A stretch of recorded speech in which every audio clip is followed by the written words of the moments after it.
Mr. P. Hopefully everyone is doing well today.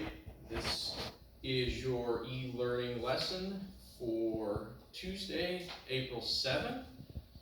And today we're going to look at some specific properties of waves. So period, frequency, wavelength, and amplitude. Let's just kind of look back at what we've already seen with waves. We know waves carry energy. Okay, they're disturbances in matter that carry energy, which we saw in the last section. We talked about two different types of waves, okay, which were longitudinal, where the matter travels parallel to the direction of the wave, like sound waves, right? And we saw what we call transverse waves, where matter travels perpendicular at 90-degree angles to the direction of the wave. Okay. So let's look at how the concepts period, frequency, wavelength, and amplitude figure into how a wave looks, how much energy a wave has, how fast the wave travels, and we'll see a few animations and go through a few calculations and examples. So one term here I want to introduce you to is, says any motion that repeats at regular time intervals is called periodic motion. So a wave is an example of periodic motion. One you might be more familiar with is, think of a clock, like an old-fashioned clock, and a pendulum, right? Because a pendulum moves back and forth, back and forth. It travels a specific distance in a specific period of time, right? The same distance, the same period of time, at a periodic rate.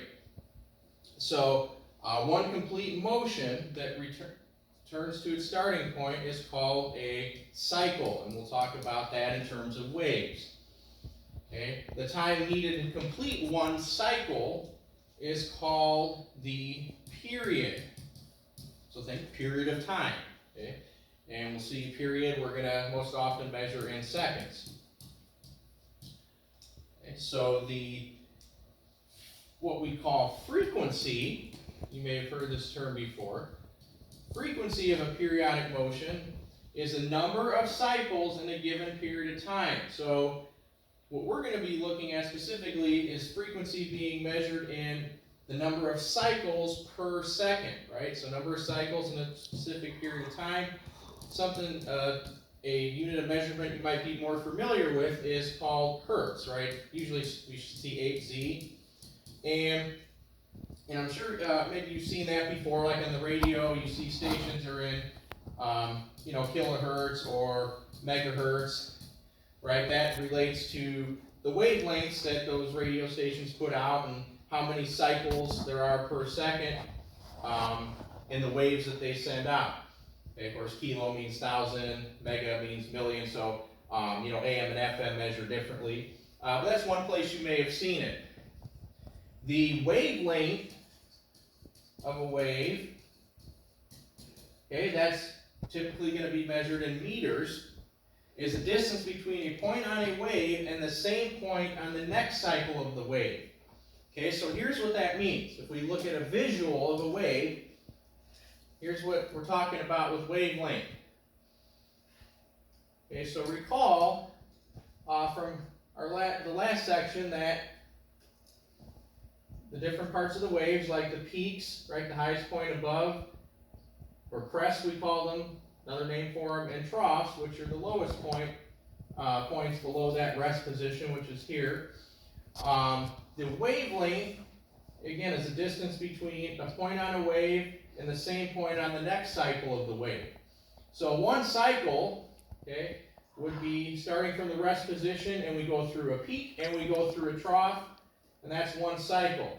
Okay, this is one cycle, and it even shows it down here, one complete cycle. We start at the rest position, we go through a peak, we go through a trough. That is one complete cycle of a wave. And a wavelength, again, it's shown here as the distance between two peaks, but it could also be the distance between two troughs. right? It's just the distance between, the same 2 points on different cycles of the wave. Okay, so this could also be a wavelength, and we're going to see that wavelength, we're going to represent with this, what we call the Greek letter lambda. So that's what this symbol means, that'll mean wavelength. All right, and what we can see here is that amplitude, okay, this concept of amplitude, we're going to see that amplitude is the maximum, we're going to see down at the bottom in a little bit, it's the maximum displacement above the rest position. So think of amplitude as the height of a wave, right? So this is the amplitude in this diagram here, and again, amplitude, just think of the height. So how far are we above that rest position? So let's relate frequency to wavelength. So increasing the frequency of a wave decreases the wavelength, and vice versa. Okay, so when a wavelength is shorter, the crests, okay, or the peaks, are closer together. So let's look at here, lower frequency. So here's the wavelength, right? Little higher frequency, we can see the wavelength is shorter. Again, in that 1 second, we can see that with higher frequency, there's more cycles in that 1 second, right? Cycles per second, remember, that's the frequency. And in the really high frequency, we can see we have much shorter wavelengths. Okay, so wavelength and frequency are what we would say inversely related. As one goes up, one gets bigger, the other goes down or gets smaller. So an amplitude we just mentioned a little bit ago, right? Think of that as the height of the wave above the rest position. So amplitude, again, the maximum displacements or distance above the rest position. We can relate that once again to basically the height of the wave. So the amplitude we can also relate to the energy of a wave. So the more energy a wave has, the greater the amplitude. So lower energy, again, here's our amplitude, right? Of course, amplitude can also be measured from the rest position to a trough as well, right? Higher energy, we see greater amplitude, right? So think of greater height. Okay, amplitudes relate to the height, so greater energy, greater amplitude. So let's look at a little animation here to demonstrate a few of the concepts we just talked about. So what we can see, if we look at what's going on with the wave here, right now the amplitude is 1.25 centimeters, frequency 2.454 hertz. That's, again, the number of cycles per second. And we can just kind of see how it plays out here. So if we stop it and just kind of go ahead and measure the wavelength. So this would be approximately the wavelength for that wave with the frequency of 2.54 hertz. Now let's say I decrease that frequency. So my question to you is, what's going to happen to the wavelength when I decrease the frequency? And we did talk about that. So let's decrease frequency on to like 1.35. That sounds good to me. Go ahead and see what that does. So if I decrease the frequency, I am going to see a much longer wavelength. So let's just go ahead and stop it there so we can compare to the last, right? So my wavelength, we can see is much longer. Since I decrease the frequency, I have a longer wavelength. And we're decreasing the frequency, I have fewer cycles per second.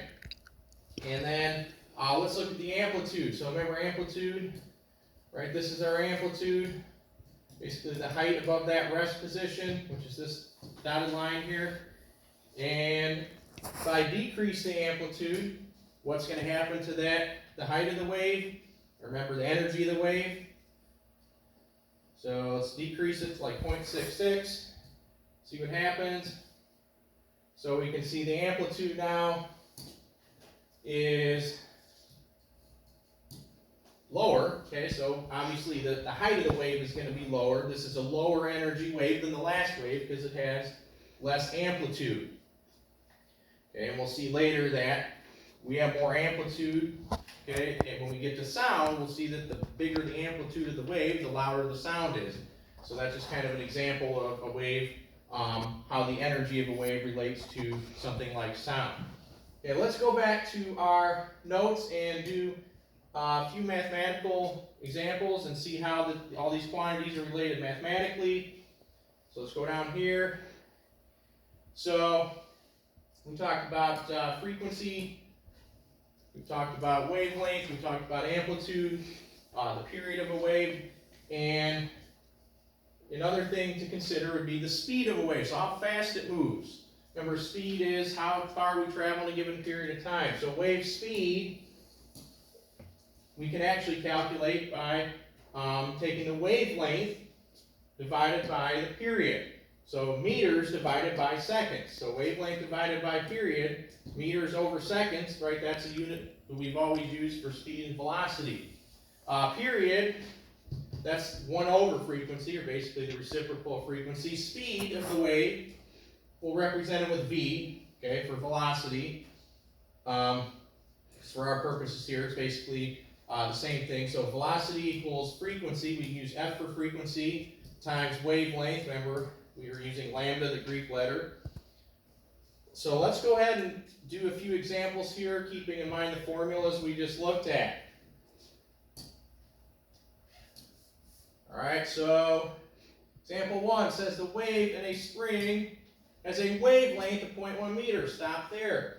Let's label what the information we're given. Wavelength, that's lambda, equals 0.1 meters. And a period of 2 seconds, so that's our P. 0.2 seconds, I'm sorry.